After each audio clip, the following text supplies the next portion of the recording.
sur Radio J. Vous le savez, dans quelques minutes, c'est l'interview politique, le Barbier du matin avec Christophe Barbier. Ce matin, Christophe Barbier reçoit Agnès Pannier-Runacher, ministre de la Transition énergétique. Mais juste avant, elle vous a déjà parlé, vous a même chanté dans les oreilles. C'est Myriam Barouk. Bonjour Myriam.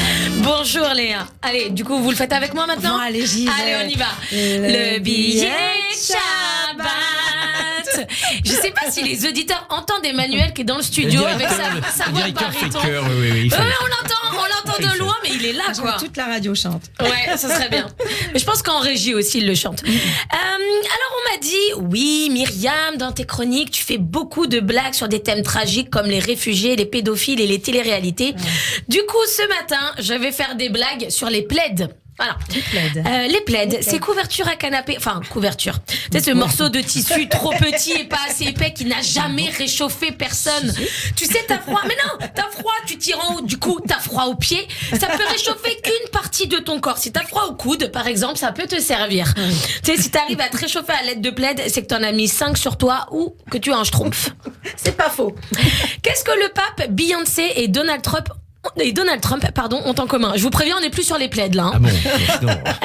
Vous avez une idée de ce qu'ils ont en commun les trois? Donald Trump. Non, Emmanuel, sceptique, ce regard. Rien du tout, ok. Elon Musk leur a retiré leur badge bleu sur Twitter car ils n'ont pas payé les $8 mensuels. Il faut sacrément être non-croyant pour refuser quelque chose au pape quand même, non? Moi, je suis pas catholique, hein, mais dans le doute, j'aurais pas envie de le faire chier, le pape. Il y a que moi? Non, je ne sais pas. Ou alors, non, en fait, c'est peut-être ça. Le mec va plus loin, il remet la légitimité de la représentation de Dieu sur terre. Donnez-moi la pastille bleue, je suis le pape, le successeur de l'apôtre Pierre. Non, apparemment, t'es juste un mec qui a pas payé $8. Next. Mon rêve, c'est de faire marier au premier regard. Encore sans aucune transition, vraiment, je développe ça. Mon rêve, c'est de faire marier au premier regard et je suis dégoûtée, je suis mariée. Alors, j'adore mon mari, même, je l'aime, tout va bien, mais j'ai trop hâte de divorcer pour faire cette émission, Léa. J'adore mettre des robes de mariée, c'est pas juste, j'en ai mis qu'une seule fois. En plus, dans cette émission, c'est M6 qui te paye ta robe, le traiteur, des vacances tout frais payées avec ta famille et tes potes, plus la lune de miel. Mais c'est le rêve, vraiment. Et mon mari, il regarde avec moi ce programme. Il fait genre ça le saoule, mais je crois qu'il aime bien, en fait. Tu sais. Donc, moi, je m'inscris. Le jour où je suis célibataire, c'est acté. C'est sûr, maintenant, je m'inscris. Et je me suis dit, imagine, lui aussi, il s'inscrit et ils nous remettent ensemble. Tu sais, je le vois arriver, je fais, oh, flemme! Merde, quoi, il y a une saison 2 à notre mariage. Mais je trouve ça bien comme émission. Tu sais, moi, à chaque fois, je suis nulle pour faire des choix. Avant mon mari, je sortais systématiquement avec la mauvaise personne. Pardon à ton ordinateur, Léa, que je viens de presque casser. Si vous le voyez en visio. Moi, je sortais systématiquement avec la mauvaise personne. En plus, tu vois, si je divorce, je serais une mère célibataire. Jamais j'aurai le temps de rencontrer quelqu'un.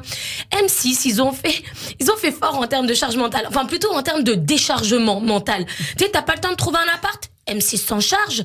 Ensuite, la déco, flemme. Eh ben, pas le temps. Allô, Valérie Damido.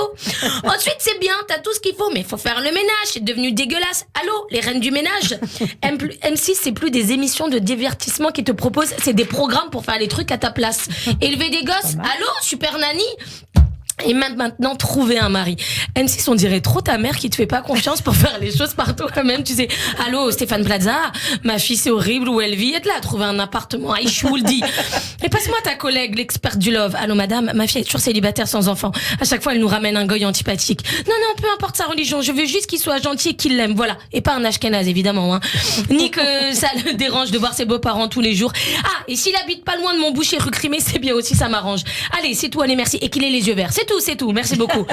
Bon, en tout cas, lundi soir, on va enfin savoir si Karine et Pascal sont partis en lune de miel. Et si vous me cherchez, je serai sur mon canapé avec 10 ou 12 plaids pour vivre ma vie par procuration. Allez, merci de m'avoir écouté. Merci Myriam. À la semaine prochaine. Et tout de suite, c'est l'heure du Barbier du matin.